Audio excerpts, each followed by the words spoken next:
This episode of the Better To podcast is brought to you by Kitty Mystic and DM Needham, author of the Better To Burnout series, which includes her latest releases of Fairy Tales and I Love You, and Is Love Just Another High? Welcome to the Better To podcast with DM Needham. I'm your host, DM Needham. Hi, gang. As always, thank you for tuning in. I really do appreciate it. This episode was filmed in January, and it's not airing in January, but you're going to hear comments about the weather because, the weather actually, I think, made the internet glitch for us because it is super cold and we've had some issues, at least on my end, from the weather. So here we are. The weather here, I have about maybe, I think, 15 inches of snow out in my driveway, which, it still needs to be taken care of. But, I'm not going to go out there when it's like negative something or another and do it. In fact, most likely, I'm not even going to do it. I'm going to have somebody do it because I can't deal with it. But that's beside the point. Today's guest, because that's what you really are here for, not for our weather report, for weather that doesn't even exist anymore. You are here because you want to know about my guest. The guest today is Edward M. Lerner. And Edward and I, he is an author. He became a professional writer back in 2004. And he has some stories to tell us about his books, but also about part of his career. And that involved being in the Space Shuttle Simulator. So we talk about that. We talk about what would happen if we had an EMP. We talk about AI. We talk about a lot of different things. So tune in. Hey, Donna from the Better To podcast here. If you've listened to my show, you know that it always sounds great. That's thanks to the guys at Third Ear Audio Productions. Third Ear Audio helps podcasters, broadcasters, musicians, and business owners get their important messages out to their audience. Rich and the Third Ear Audio team are easy to work with. They're efficient and understand that your message is important to you. With quick turnaround and the true caring of your needs, Third Ear Audio is your go-to for any audio message. Reach out to Third Ear Audio at 312-388-5596. Rich and his team will deliver for you. That's 312-388-5596. Or you could email them at info@thirdearaudio.com or visit them on the web at www.thirdearaudio.com. Hi, Edward. How are you? Great, Donna. How are you? I'm good. So you are on my show today because you're an author, and we're going to talk about you being an author because it looks like before you became a full-time writer back in 2004, you had a very interesting career, and that kind of led you on the path that you are now on with your books, correct? Correct. So you worked as an astrophysicist, correct? Not exactly. I do have a degree in physics. Okay. And it did get used on the job, but I won't claim I worked in astrophysics. Okay. After I got the physics degree, I got a computer engineering degree and worked at a whole bunch of places, including Hughes Aircraft as a contractor for NASA. So I can well understand why you'd think astrophysics got into the mix. But the main project I worked on for NASA was the Earth observing system. It's satellites looking down at the Earth, trying to make sense of the ecology and the environment. Well, that seems fascinating, especially with the way the climate has changed over time. So, and the Earth has evolved. So I'm sure that it had some fascinating points to it as you worked on that project. Oh, it definitely did.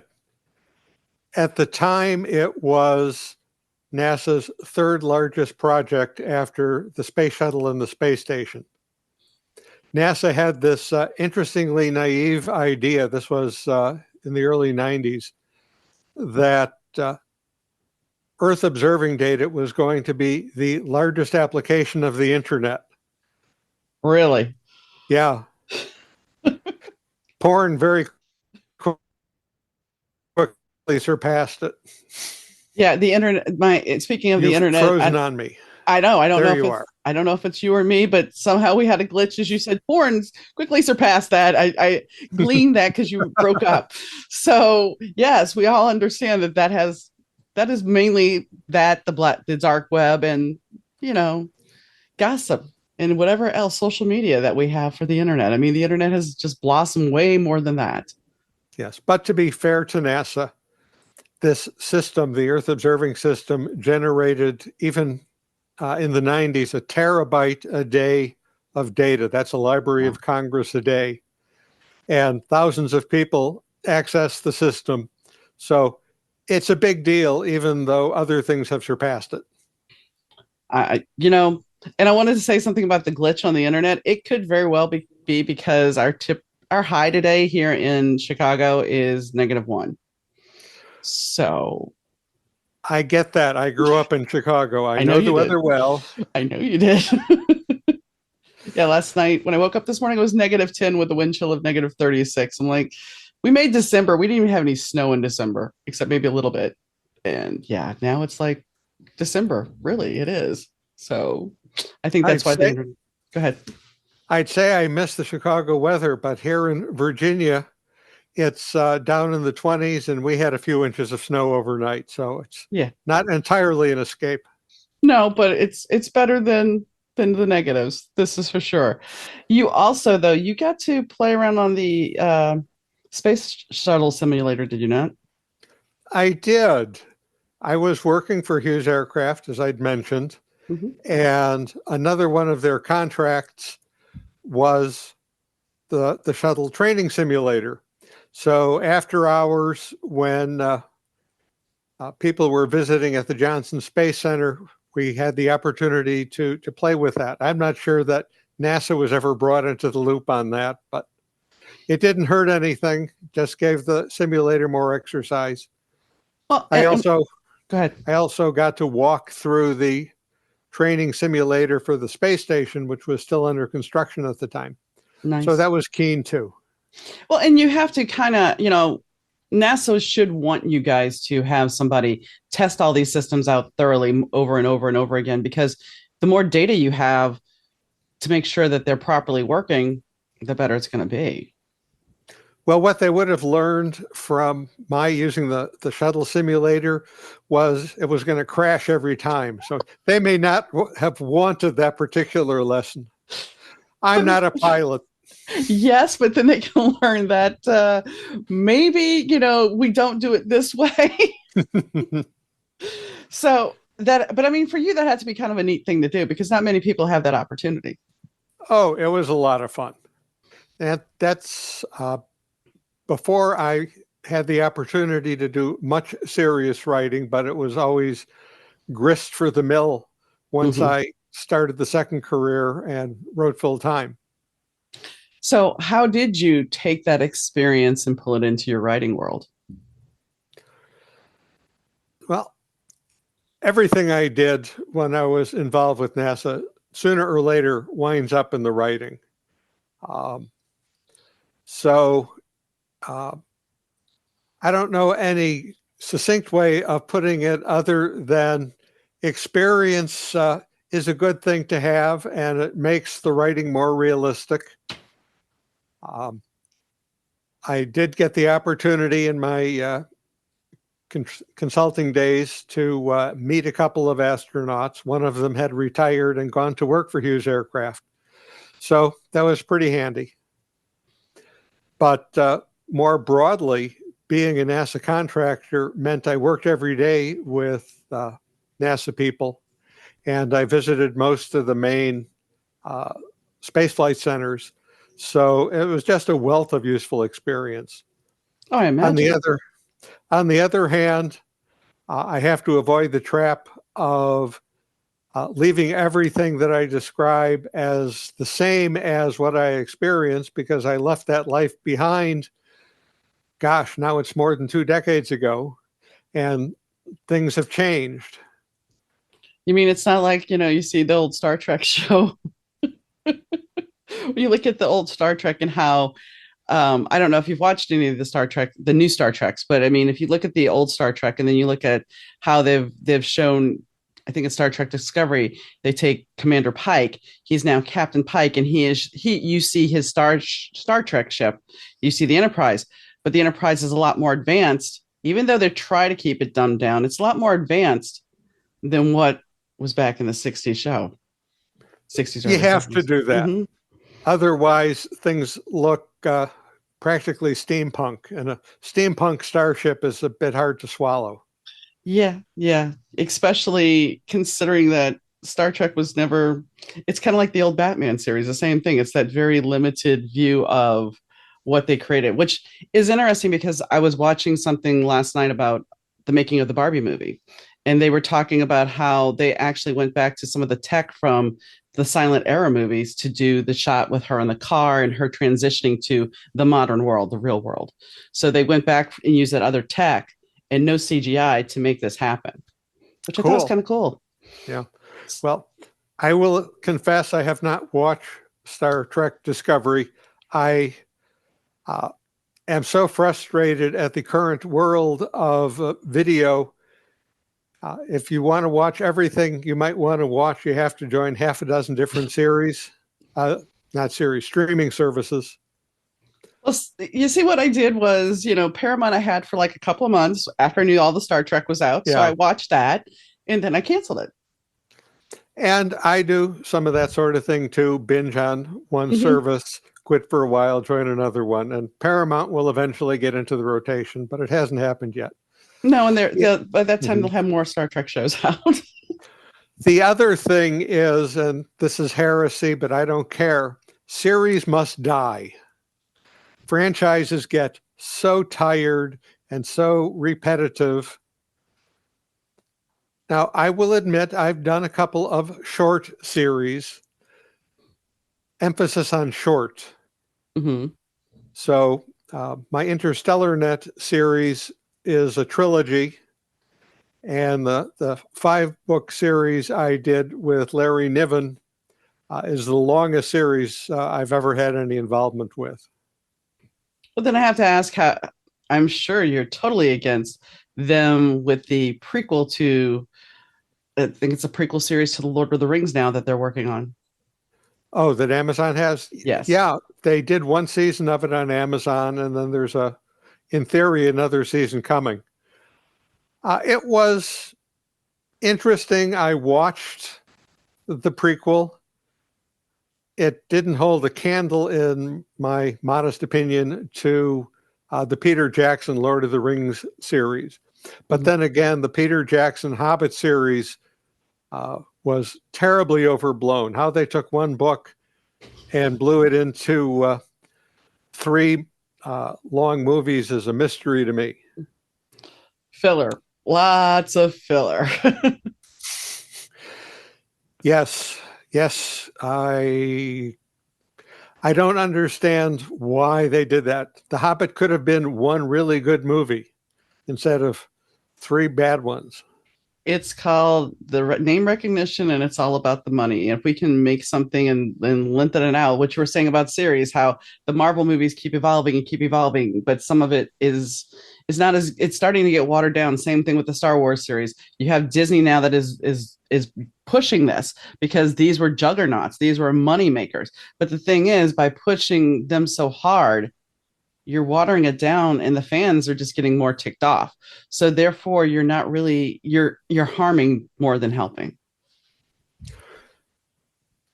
Is this a good opportunity to point out that my last 2 Yeah, books are standalone novels? yes, it's a totally good point. If you want to bring up your book at any time, go ahead. So Okay, go ahead. So your last 2 books are standalone novels, and I take it you decided to do standalones because you don't like series.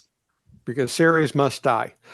Uh, if either of those books happens to grow into 1 or 2 sequels, I'm okay with that, but it's not intended.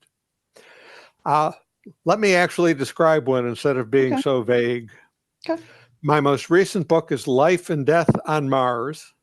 It's a near future adventure kicked off by a new space race, this time between the United States and China, because Russia's space program is pretty much dead. And it takes place in the 30s. As a wild card, there are a bunch of billionaires who form a cabal, and they have their own interest in getting to Mars first. After the Chinese watched the utter embarrassment for the Soviets when they had to pull out unilaterally of the 60s space race. No way, no how were the Chinese going to do that.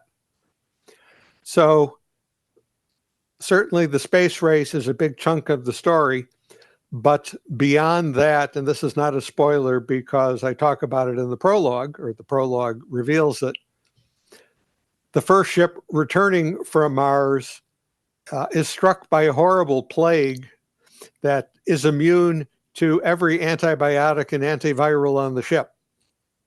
Oops. So this is sort of problematical. So there's a lot going on in the novel. I don't want to reveal too much more between the race and the competition between the teams, both on Earth and on Mars. And then the question of what the heck happened to that ship, and can anyone ever go to Mars? What's going to happen to the people who are already there? Well, and I want to clarify something. When you said it takes place in the 30s, you're meaning the 2030s, correct? Yes. Because some of us still remember the 1930s. Not that I lived the 1930s, but, we still have that weird thing where, you say 30s, I can still go back to the 1930s. But I assumed, since we're talking billionaires and space travel, we're talking 2030. I just want to clarify because somebody who's watching or listening may not totally get that. That's fair. But as for millionaires who own private space companies, I don't think there was too much of that in the 1930s. No. All very familiar now. It's very true. That's why I said I'm sure people realize it's the 2030s, but I wanted to clarify just to make sure. So what about your other book? Okay, the other book is called On the Shoals of Spacetime, and it involves an interstellar cruise ship completely occupied by aliens who encounter a disaster, and their ship limps to the edge of our solar system, and their only hope for survival is if the primitive humans can somehow rescue them, which is kind of a forlorn thought since the primitive humans struggle to get past Earth orbit. Yeah, makes total sense. And I would think that most, there's the running joke on the internet of the aliens drive by us and lock their doors because, we're just the bad news planet. Just bye-bye. So I can see a society that's more advanced than us just looking at us going, they're going to come help rescue us. Yeah, right. Mm-hmm. Not going to buy it, but I mean, I get where can humanity actually overcome the challenges? I mean, it sounds like an interesting theme for a novel. Well, I like to think so, but of course, my objectivity could conceivably be questioned. Since we brought up porn before, I will say this. There were people that actually, there's a person, and the only reason I knew this is because I write, and some author posted this in a group, but there was actually somebody on Amazon that was selling dinosaur erotica. They wrote dinosaur erotica, and it was selling. It had a lot of reviews. It was the most ridiculous thing I read. I only read a little bit, the little preview, but it was the most ridiculous thing I read. But so if that can sell, anything can sell. That's the way I look at that. Well, whereas I can see your point, I hope that's not the basis on which my books sell. No, I'm sure it won't be. But I mean, it's just like if you have to think of, I wrote something really strange or out there or ridiculous. Is it any more ridiculous than that? I don't think I could top that. No. I won't even try. No.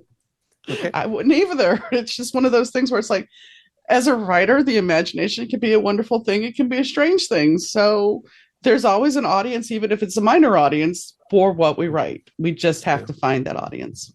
Yeah.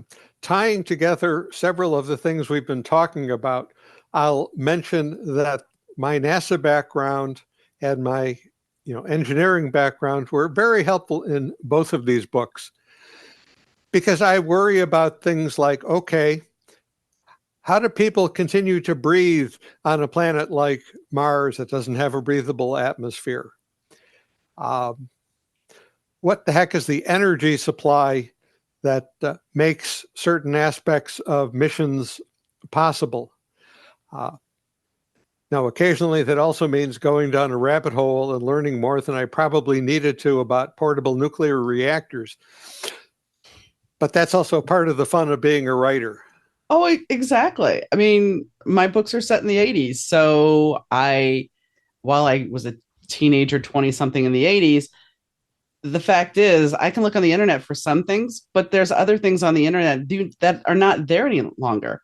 So I go online and I find used travel guides for places that I want to write about. So I can get those restaurants. And I know that's not the same exact thing, but it's still going down that rabbit hole of let me dig and see what I can find to make this authentic. Yeah.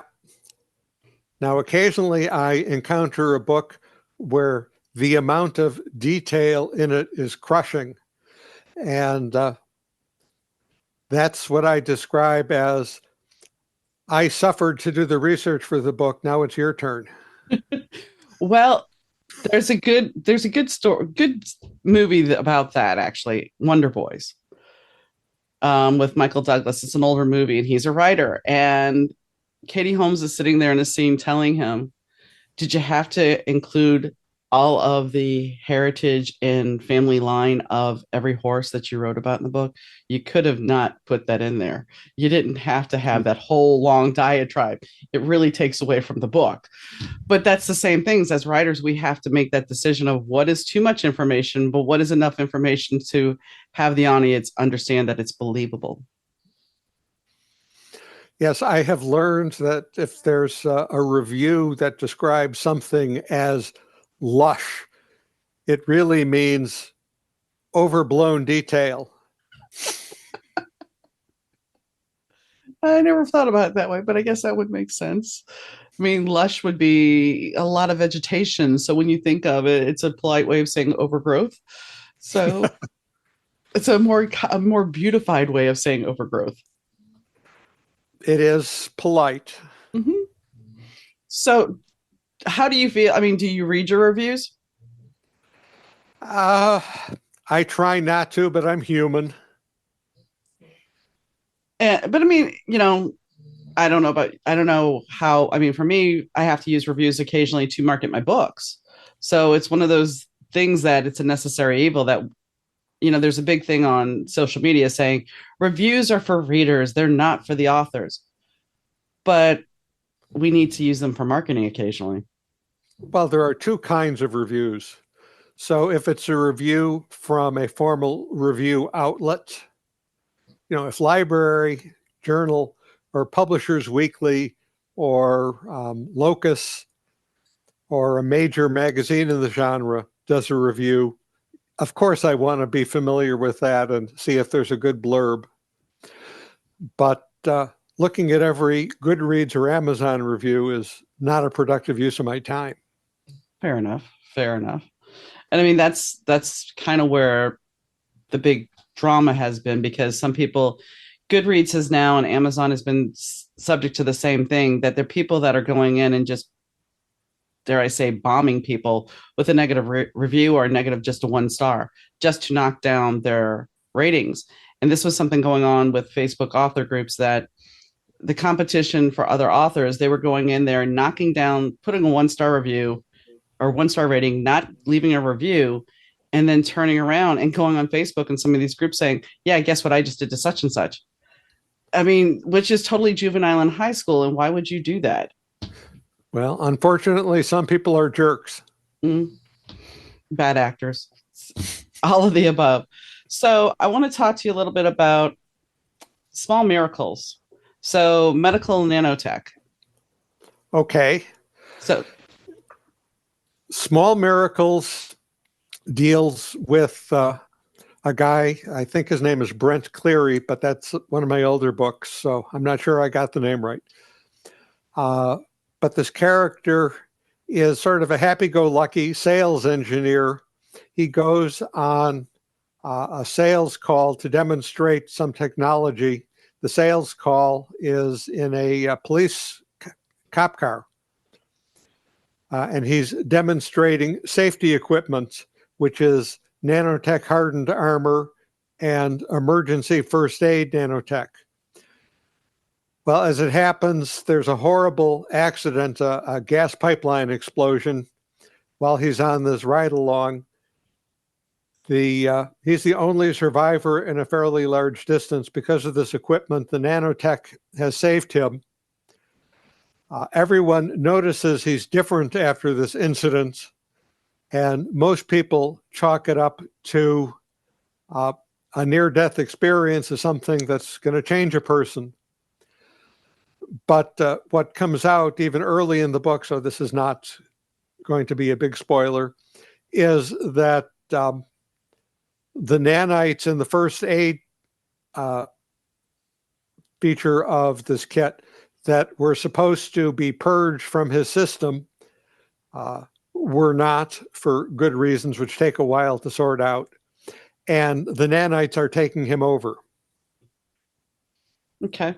So, and I guess the reason I brought this book up is because we have seen technology advance and we've seen technology grow. Do you eventually think that nanobots or nanobites will eventually help in curing people? I do think that there already is nanotech in medicine for precision delivery of medicine. There are little nanoparticles that are magnetized, and this is a research thing, but it's being done in labs where external magnets are used to drag these nanoparticles to exactly the spot that needs to be treated, and then as the particle dissolves, it precision releases the medicine to exactly where it's needed. This is a more modest version of the nanites in my book, which are self-propelled, and they sense injury markers in the bloodstream and just swim in the direction of wherever the biomarkers are coming from. You also have a book called Fool's Experiment. And now that AI has become such a big thing, I would think that this book, because you say, it has AI in it, I would think that that would be a bigger discussion for you as far as a topic, because AI now is the hot button. So are you going to re-release this book since it's dealing with that subject? I hadn't thought about that, but it's not a bad idea. So Fool's Experiment deals with the somewhat accidental development of a general artificial intelligence. General AI is a form of AI that is supposed to be able to handle all the kinds of problems that a person can instead of being very specialized in its uses. So until the last year or so, AIs were very specialized for image recognition or speech recognition. The chatbots that have come out in the last year or so are purported to be general AIs. They're not, although they're a little bit closer. I've done some testing of Chat GPT and Bard and a couple of the others, asking them questions for which I absolutely know the answer, like, what are some of the books written by science fiction author Edward M. Lerner? I figure I'm authoritative on the subject. And these AIs, supposed intelligences, aren't bright enough to properly look at Wikipedia or my website and Amazon, and they miss some of the books I have written and give me credit for books I have not. Go ahead. They've told me I've won awards I haven't won. Weird things. I asked for a plot summary, and it got that semi-wrong. The other thing I'll say about AI, since I seem to be in ranting mode all of a sudden, is that the training sets that these large language models use are taking unfair advantage of us authors. Yeah. Uh, the companies that are producing these things just scrape all sorts of information off the internet, including pirated copies of books. And there are other tools that reverse engineer what the training sets were. And it appears that at least 5 of my books have been used without permission to train one of the AIs. Wow. And there's a big thing, like, because I am self-published, when you go to Amazon to upload your book, they do ask if anything of your book has been used with AI. Like, there's this checkbox. Okay, if somebody's done an AI book, which Yeah. there have been numerous. I mean, people have complained about this on Amazon, that there's been numerous AI books that are just bad that have gotten through. But a checkbox is not going to necessarily stop anybody. What are you going to do? Take their account down, and then they'll relaunch. If they're a scammer, they're going to relaunch another account. Yeah, they'll just have a new pen name. Mm-hmm. The other thing is, if someone is so sleazy that they're going to try to foist off an AI written book as something creative, I'm not going to trust them to be honest about checkboxes. No, the only real experience I've done with AI is I was messing around on Canva with their AI for some pictures, because I write in the 80s. People don't really, when I'm looking for cover art and stuff, which I don't even have a person on my cover, they don't have mullets, which is fine. But I mean, they don't have the same hairstyles as they did back then. So I was messing around with the AI, and some of the pictures were okay, but I had some where they had like an extra arm on the girl. The guy was part of the motorcycle. It was just over the top. I'm like, so I was sharing them as AI fail because it was rather amusing. But I mean, there is a big issue of how do we use AI, and then of course, then there's the doom and gloom of AI, of the movies War Games and Terminator and all those darker sides of AI. So it's like, we need to be careful with it. And I think recently, I think it was Tennessee, actually passed a bill or passed a law saying you cannot use AI in voice work. That there is, but how are you going to tell? Eventually, it's all going to be so commonplace, and that's where we get really scary. And I know that's not where this conversation was intended to go, but it's very easy then to create propaganda, and that's what's scary. Deep fakes are getting better and better. Mm-hmm. It's widely anticipated that the elections this fall are going to be the first major deep fake election. Mm-hmm. And, go ahead. It's not an encouraging situation. No, but here's something interesting, and I talk about this a lot. And it's a movie that was it wasn't very widely received well, but it was a movie with Dustin Hoffman called Wag the Dog. And that was before AI or anything else. And it was talking about how they created this fake war to build up propaganda to get support. And the amusing thing is, now we're going to have AI that's going to create whatever they want us to see. And I don't know, I'm not saying who it is. I'm not talking conspiracy, but we don't know who's going to create all the propaganda. So it's got to be up to us to really look at what the truth is. It's a very serious problem, and I will admit I'm not terribly optimistic about how well people will do at filtering out fakes from reality. No. Yeah. News consumption is very siloed, and people are very inclined to just believe that which reinforces the mindset that brought them to their particular silo. Well, and it's also it's more about, and I'm not talking necessarily for the people, but for the companies that put the news out, it's become more infotainment. I need the ratings. So what will give me the ratings? What will give me the views? Oh, and this goes back to your point. You're skewing this way. Okay, so we have to create the stories that are darker in this way, and we have to paint this picture of doom and gloom because you're feeding on that. and you're feeding over here on hope and change and everything else. So we'll paint that picture for you over here. Yeah. Although I don't see a lot of hopeful stories in the news. No, They but don't seem to attract eyeballs. no, but you understand what I'm saying. And then of Yeah. course you have the whole group of people that are looking on TikTok for their news. Well, TikTok or Comedy Central or Yeah. Last Week Tonight. Yeah. Yes, all the notion of getting news from non-news venues is not encouraging. No, but I will say with John Oliver, his show, he does Mhm. make some interesting points about certain things. He does usually do a nice job of laying it all out in a good way. I find him amusing. I, but that's about all I get out of the show. Understand. Yeah. Understand. I mean, we are going to be in for an interesting time, and you did not come on to talk politics, and I did not mean to go there. It's just when we're talking about AI, it's just something that it bleeds into because we all see it's coming.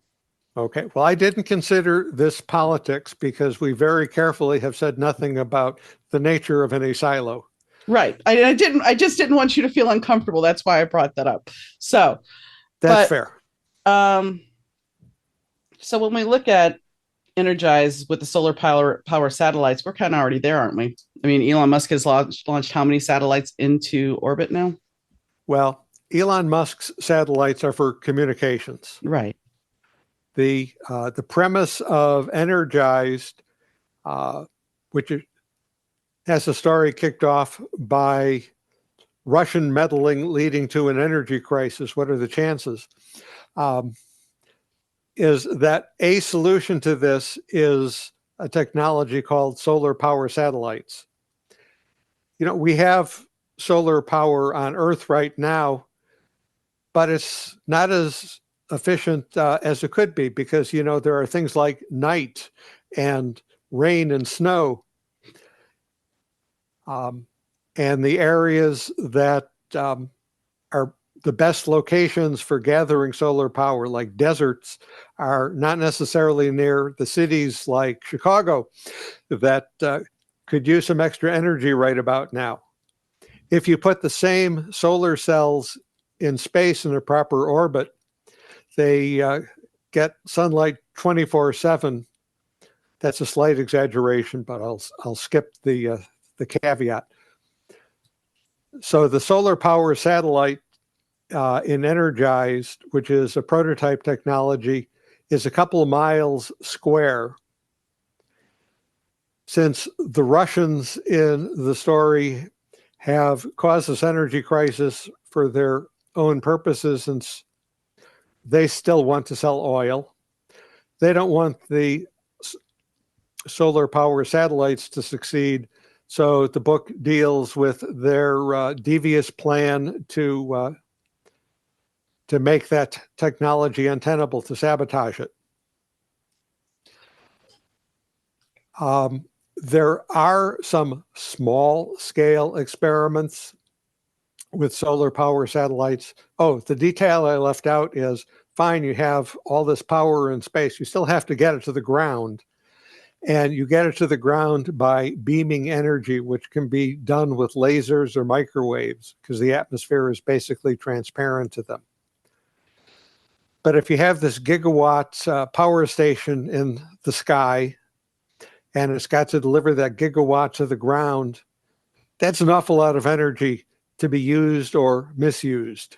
Yeah. The experiments that are being done with this technology now deal with watts, not billions of watts. But yes, people are looking at this right now.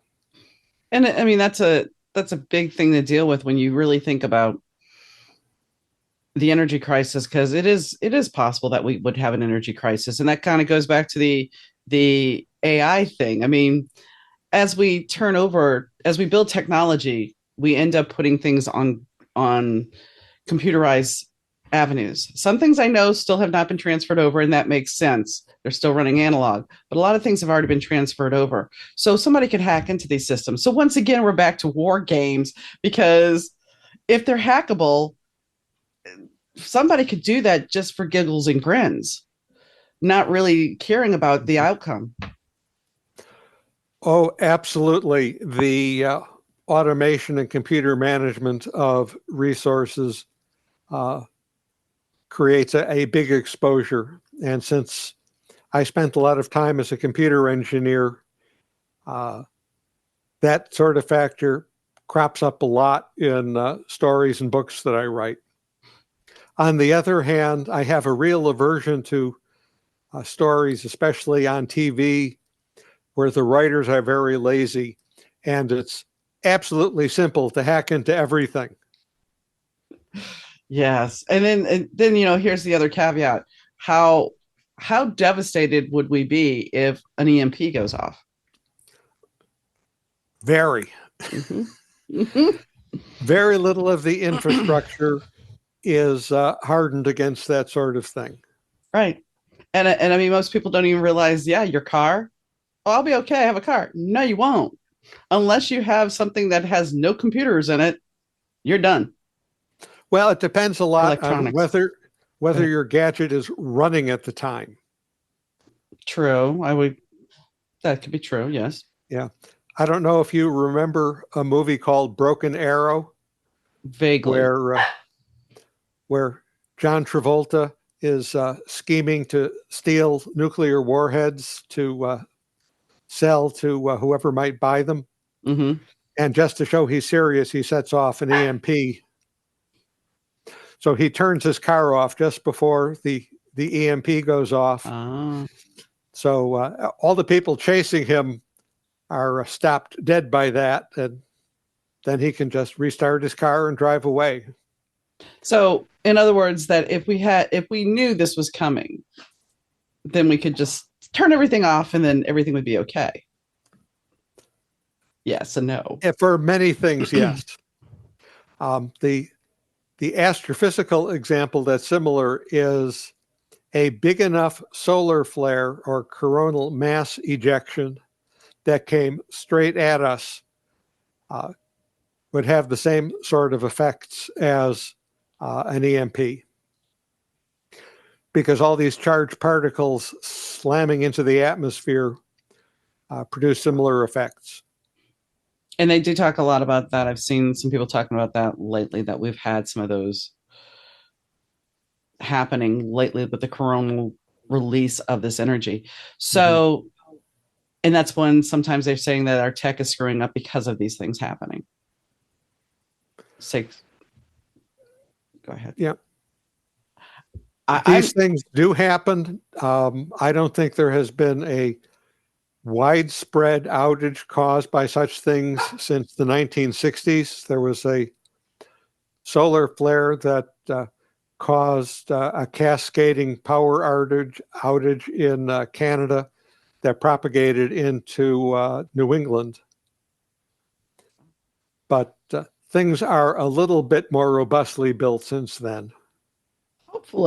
hopefully, I would hope. Do you think do you think if we had something like that happen, if somebody released an EMP, how bad would that affect the power grid, and how bad would that affect long term the inevitability of our society? I mean, how quick could we get that back on, and would it be totally devastated? Well, it depends how big an EMP and how high above the Earth's surface it was when it went off, because the propagation of the effects is going to vary with both of those factors. So, one localized EMP would be a regional disaster, but it wouldn't end civilization. Kind of like Fukushima, or not Fukushima. Lovely. Russia. Tunguska, the No, it was where the power plant went out, and now there's nothing there really but overgrowth and stray animals. Chernobyl. Yes, thank you. I could not think of Chernobyl to save my Okay, life. that's in Ukraine. Okay. Yeah, and that's a localized problem. And the serious effects there were not from an No. EMP, which fries electronics. It was Right. just old-fashioned radiation poisoning, like from above ground A-bomb testing. Right. And I mean, You take, I understood that wasn't any, but it was just the devastation of a localized event. That's where I was going with that with Chernobyl. So yeah, an EMP. I guess we should maybe spell that out for listeners who aren't familiar with the term electromagnetic pulse. An atomic bomb releases a whole bunch of charged particles and electromagnetic radiation that can seriously mess up electronics. And how messed up they get, as I mentioned, depends on whether devices are powered at the time or not. But absolutely, an electromagnetic pulse from a bomb of big enough size that set off high in the atmosphere could destroy networks, power grids, and telephone networks and internet uh, over a large chunk of the country. but but then we can go back to this. And I don't even know why we're on this topic, but then you can go back to this. One hack into a power grid can do the same thing. Um, I'm One less major hack. concerned about that. Okay. I mean, there's the power grid in this country is not centrally managed, which is both a strength and a weakness.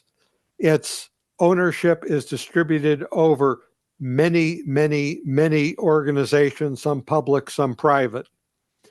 And because of that fragmentation, there's a lot of heterogeneity in the equipment.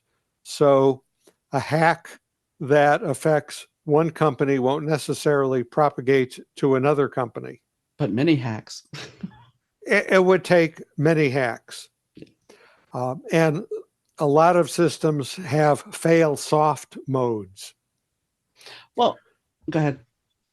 So something that's fail safe or fail soft will have at least semi graceful degradation. You lose some modes of operation, but not others. One of the pluses of the move towards solar power is over time, the grid is going to become more resilient because the generation of power is going to be more distributed. And a lot of neighborhoods are experimenting with microgrids that, if need be, can cut themselves off completely from the main power grid and keep providing power. So if you're in a neighborhood where the houses have solar cells on the roof, or you're in an office building with solar cells on the roof, the time is coming, not too far from now, when they'll be self-contained. If the grid crashes, they'll lose their ability to get peak power from elsewhere or to sell their peak power to elsewhere, but essential functions will stay online. Which is important. Eh, Go ahead. No, I think I was done. Okay. I mean, why I asked that question was because they've talked about that if we have another world war, which I hope to God we don't, but if we were, it's not going to be the wars that we've thought. It's going to be more through computer and cyber, and we still may have the bloody bombs and everything else, but there's more chance of taking down a country now cyberly than there is otherwise. 2 years ago, I would have agreed with you. Okay. But the way the Ukraine war is being fought Yeah. has comparatively little cyber component to it. True.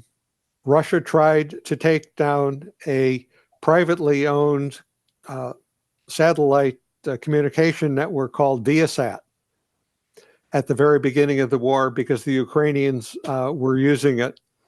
And the network came back online almost instantly.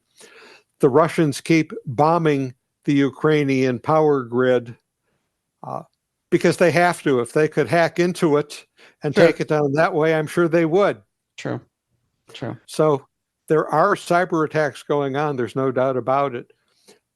But a apparently people have learned to harden their cyber resources a whole lot more than they were a few years ago. I think that between the way the Russians took down the Estonian online infrastructure in 2007 and the way, without attribution, the US and Israel took down the Iranian nuclear enrichment program in, I think it was 2010 with the Stuxnet virus, that was an eye opener to a whole bunch of countries that if it's a critical resource, you better harden it. Okay. And I mean, sorry for my naivety, but it's just one of those things where it's like overall, over time you hear these things and it's like, how do you get clarification? I am not a computer expert. And so they're having the ability to talk to someone of your stature and your background.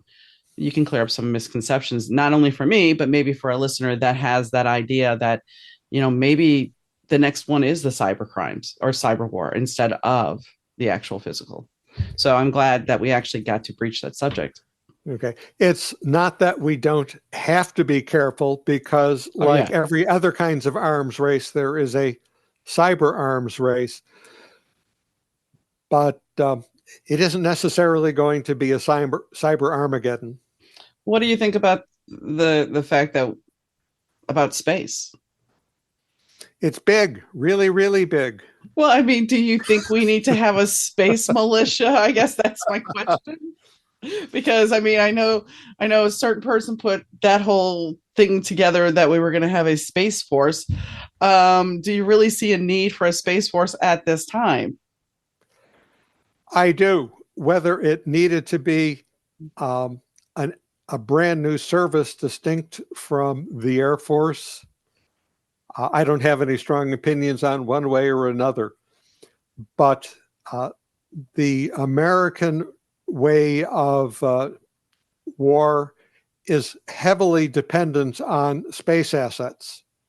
If GPS went down, smart weapons wouldn't be smart anymore. We wouldn't, if the military communication networks went down, we wouldn't be able to communicate overseas. If the early warning satellites went down, we wouldn't know if something unfortunate were being lobbed over the pole at us. True. So all of that means we have assets that have to be defended. The Russians and the Chinese have both tested various forms of anti-satellite weapons, and those range from physical destruction to lasers to blind things, to blind satellites, to maneuverable satellites that could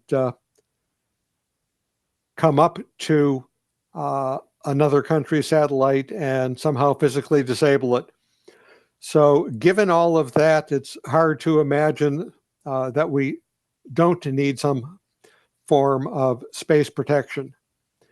I think the argument for making it a separate service is that it requires comparatively few people to manage the resources that are used to launch and monitor these space assets. And those relatively few resources were kind of orphans within the overall Air Force. The Air Force is sort of prone to its historical purpose of guys flying airplanes. Top Gun? Yeah. And I use guys generically because obviously now there are women pilots. But even getting the bulk of the Air Force to embrace, maybe it's time to do away with piloted aircraft and go with all drones. Yeah, that wouldn't go. Yeah, it's an even bigger jump to have them deal with space. Well, so that was all a long rambling way of saying, answering your question. Yes, I think some version of a space force was on time. No, it's fine. And here's the interesting thing, as we're talking about pilots and everything, they're coming out with another Top Gun movie. They were talking about making another one. So there you go, which actually made me, when you were talking, a question Mhm. came to mind of, and I know we talked about you don't like series, Series but must die. yeah, the Mission Impossible movies. Do you ever I have you? Go ahead. I watched the first few, Hmm. loved the first one, liked the second one. I think I gave up on the third one. I think they're on 8 or 9 now. Yeah. The only reason I ask is because I know that they're very tech savvy. And I mean, do you watch a movie? For me as a writer, I usually can figure out what's happening, who's going to be the killer or whatever, if I'm watching a crime show, way before we get to even Mhm. close to trying to solve it. So for you, when you watch something that has a lot of tech in it, how do you feel about that? Do you sit there and go, this is not the way? I mean, you said something about the people being able to hack, but let's take Mhm. away from that. The other tech that is out there that is in the visual field in a movie or a television show. Do you ever sit there and go, that's not how that works? Yes, when my wife and I are watching shows, I will often say pause because she is the queen of the remote. And I'll rant a little bit about what ridiculosity was on the screen. And she will sometimes say, will you shut up and let me enjoy the show? But I am told this is endemic for every profession. Lawyers will do the same thing for legal dramas, and law enforcement people will do the same thing for police procedurals. When I because I used to work in insurance and I still have that bad propensity. If I'm out in public and I see something that is going to be a liability for somebody, I will usually say something. I have to stop myself from like, you don't do that anymore. You're not supposed to be doing that. But I have a bad propensity to it's occupational hazard.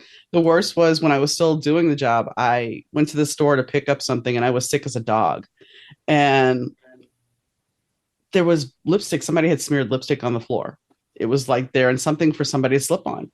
And I'm like, we need to find a manager. And my husband's like, what? I'm like, we need to find a manager. Somebody's going to hurt themselves. He's like, you're sick. You've been throwing up and you want to, no, we need to get this taken care of. And he's like, only you.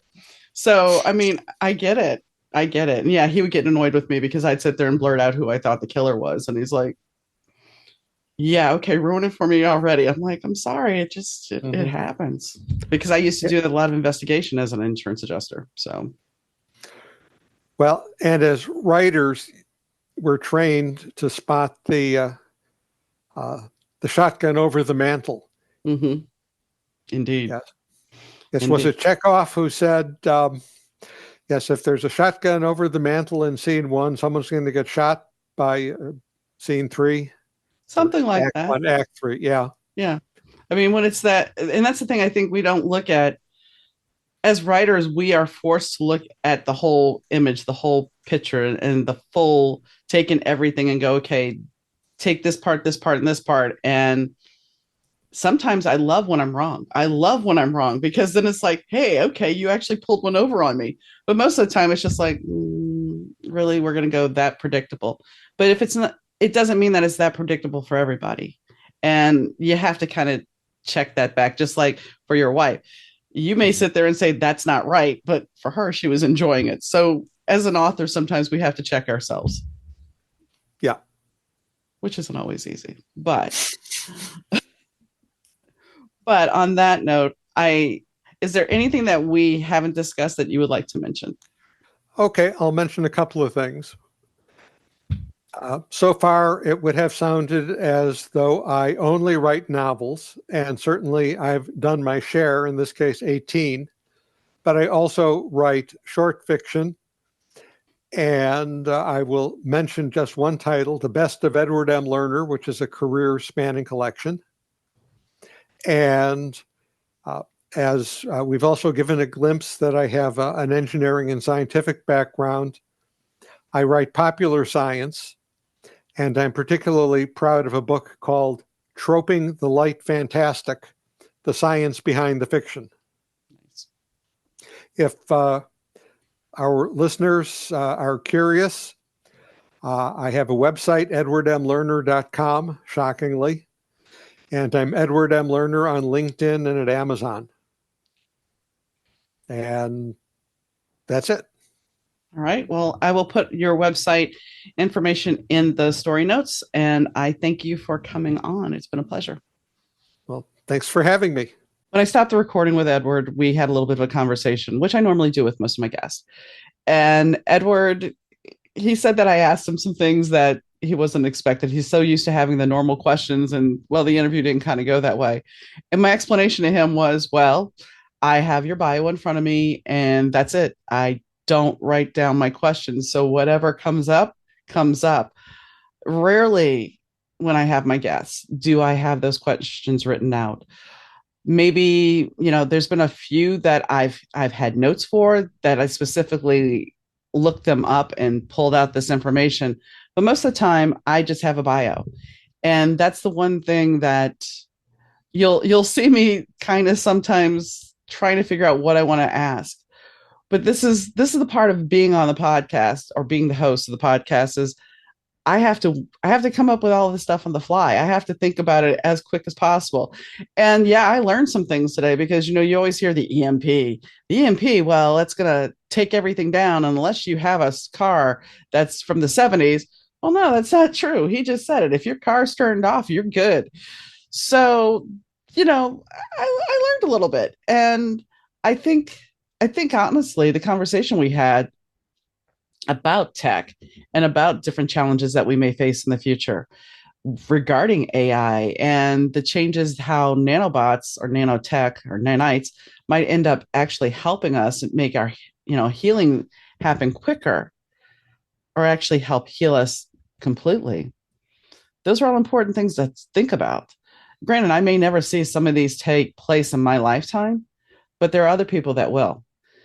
So when we look at the bigger picture, besides talking about his books, which his books deal with multiple topics, but they are all timely in a way. We are, as we broach in, crawl through technology. And I say crawl because kind of like he was talking about his book about the aliens hoping that the humans are going to come rescue them. Well, we haven't fully evolved, have we?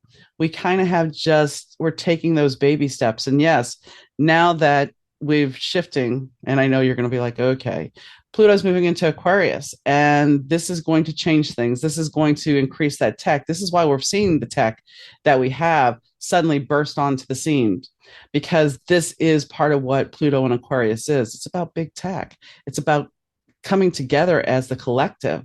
So over the next 20 years, we're going to see tech grow. We're going to see things change, and we have to be prepared for those changes. And when we're looking at the election, which I didn't want to get political, it is true that the deep fakes are getting better. And how do we get past that? How do we see the truth? And I think that's what we all have to do is we all have to try to face the truth of what we know and who we are and what we see in the world, because we have to start being authentic with ourselves, because there's so much fakery out there that if we're not authentic, then are we really being true to ourselves, true to the people we care about, true to the world? So where did that come from? Not quite sure, but I think it comes from we are in a time of fake in reality.